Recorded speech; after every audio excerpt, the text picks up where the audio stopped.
Hello friends, welcome to DC training Pratapgarh Uttar Pradesh. दोस्तों, बेसिक शिक्षा परिषद प्रयागराज का निरीक्षण करने गए स्कूल शिक्षा महानिदेशक श्री विजय किरण आनंद जी ने तमाम समस्याओं का निस्तारण किया। जहां बेसिक शिक्षा परिषद प्रयागराज को शिक्षकों की समस्याओं का लंबे समय से निस्तारण न करने पे फटकार लगाई, वहीं दिव्यांग जो भी कैंडिडेट हैं 69,000 शिक्षक भर्ती में जो भी दिव्यांग अभ्यर्थी हैं लंबे समय से धरना दे रहे हैं, उनको हिदायत दिया कि तीसरी काउंसलिंग तक आप इंतज़ार करें और धरने या अनशन को समाप्त करें, अन्यथा की स्थिति में इस धरने को आपको प्रशासन की मदद से समाप्त कर दिया जाएगा। तो दोस्तों, स्कूल शिक्षा महानिदेशक ने एडवाइस दिया है, सलाह दिया है, हिदायत दिया है कि तीसरी काउंसलिंग होने दीजिए, वहां हम आपकी समस्याओं को ध्यान से सुनेंगे और उस पे यथासंभव यथाशक्ति कुछ विधायक कुछ सकारात्मक निर्णय लेने की स्थिति में होंगे। अभी इस धरने का कोई औचित्य नहीं है। वहीं अंतर जनपदीय स्थानांतरण में जो पारस्परिक स्थानांतरण है, जिसे हम म्यूचुअल ट्रांसफ़र बोलते हैं, लंबे समय से लोगों का दोस्तों न केवल अंतर जनपदीय स्थानांतरण बल्कि पारस्परिक स्थानांतरण का फॉर्म भर चुके जो भी शिक्षक भाई बहन हैं, अब इंटर डिस्ट्रिक्ट ट्रांसफ़र हो रहा है तो उनके अंदर बेचैनी बढ़ गई है। स्कूल शिक्षा महानिदेशक ने कहा, पहले अंतर जनपदीय स्थानांतरण की प्रक्रिया हो जाने दीजिए, म्यूचुअल ट्रांसफ़र रुकेगा नहीं, श्योर होना है, लेकिन एक प्रोसेस को पूरा हो जाने दीजिए। आते हैं दोस्तों, देखते हैं कि स्कूल शिक्षा महानिदेशक के प्रयागराज विजिट से कौन कौन से सकारात्मक परिणाम दोस्तों सामने आए।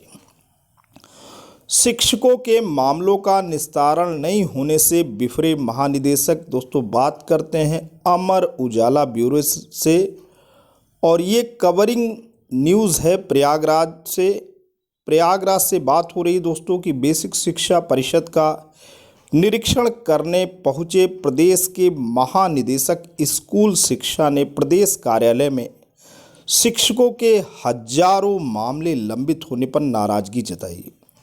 महानिदेशक श्री विजय किरण आनंद जी ने परिषद में इस समस्या के निवारण के लिए लीगल सेल के गठन के साथ नोडल अधिकारी नियुक्त करने की बात कही। उन्होंने कहा कि सुनवाई नहीं होने से शिक्षक परेशान हैं, जबकि गाज़ियाबाद, गोरखपुर, ललितपुर, लखीमपुर तक के शिक्षक अपनी समस्या शिकायत लेकर पहुंचते हैं। सुनवाई नहीं होने से वह निराश होकर लौट आते हैं।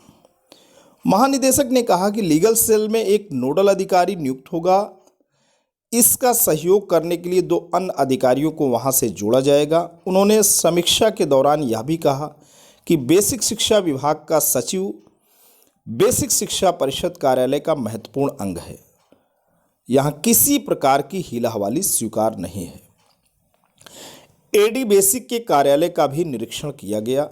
महानिदेशक स्कूल शिक्षा श्री विजय किरण आनंद जी ने शिक्षा निदेशालय परिसर स्थित अपर निदेशक बेसिक के कार्यालय का भी निरीक्षण किया। उन्होंने कहा कि एडी बेसिक सरिता तिवारी को निर्देश दिया कि वह प्राथमिक की तरह उच्च प्राथमिक विद्यालय के शिक्षकों के लिए मानव संपदा पोर्टल के उपयोग की बात कही। उन्होंने निदेशालय की ओर से तैयार पावर पॉइंट प्रेजेंटेशन देखने के बाद विभाग की कार्यप्रणाली से संतुष्टि भी जताई। अब बात हो रही है तीसरी काउंसलिंग।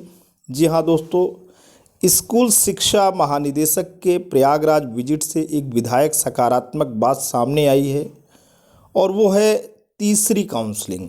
जी हाँ दोस्तों, 69,000 शिक्षक भर्ती में जो रिक्त पद होंगे उन पे तीसरी काउंसलिंग कराई जानी है। ये हमारे स्कूल शिक्षा महानिदेशक श्री विजय किरण आनंद जी ने कहा। अभ्यर्थियों से बात करते हुए उन्होंने कहा कि बिल्कुल बेफिक्र रहें, परेशान न हो, एक एक पद को फिलअप किया जाना है। अभी जो है अभिलेखों में जो कुछ विसंगति है उसका निस्तारण हो रहा है, उसके बाद जो बची सीटें होंगी उस पे तीसरी काउंसलिंग कराई जाएगी। वहीं दिव्यांग अभ्यर्थी भी अपनी मांग को दोस्तों लेके वो अड़े रहे, तो उनको हिदायत दी गई कि तीसरी काउंसलिंग तक करें इंतज़ार। 69,000 सहायक अध्यापक भर्ती में आरक्षण की बात को लेकर महानिदेशक स्कूल शिक्षा ने ये बात कही कि ये विसंगति को लेकर आप धरना भूख हड़ताल कर रहे दिव्यांगों से महानिदेशक स्कूल शिक्षा ने तीसरी काउंसलिंग तक इंतजार करने को कहा है। भूख हड़ताल पर बैठे दिव्यांगों के 5 सदस्यीय दल से बातचीत के बाद श्री विजय किरण आनंद जी ने कहा, अनशन खत्म करें, जब तीसरी काउंसलिंग होगी तो आपकी मांगों पर विचार किया जाएगा। वहीं दिव्यांगों ने जब तक मांग पूरी नहीं होगी अनशन जारी रखेंगे, ये संकल्प को दोस्तों दोहराया है।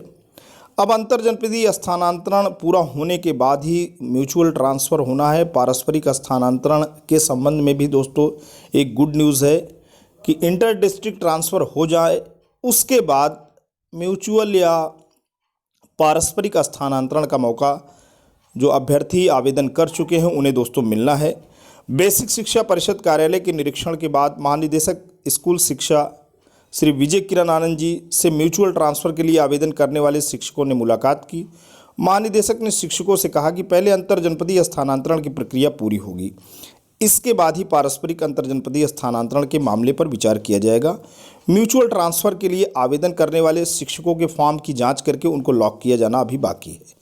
इस प्रक्रिया के पूरी होने के बाद ही म्यूचुअल ट्रांसफ़र पर विचार होगा। तो दोस्तों आज के लिए इतना ही। ये न्यूज़, ये वीडियो, ये इन्फॉर्मेशन आपको कैसा लगा? अगर आपको अच्छा लगा हो तो आप इसे लाइक करिए, चैनल पे कमेंट करिए। लेकिन अगर आप डीसी ट्रेनिंग प्रतापगढ़ उत्तर प्रदेश के इस खूबसूरत यूट्यूब चैनल पे नए हैं, पहली बार विजिट कर रहे हैं, तो प्लीज़ इसे सब्सक्राइब करें। जब भी आप सब्सक्राइब का बटन प्रेस करते हैं बराबर से एक बेल आइकन आता है, उसे प्रेस करें और चैनल को सब्सक्राइब करें। Thanks for watching and listening. This is Ajay Prakash Dubey signing off.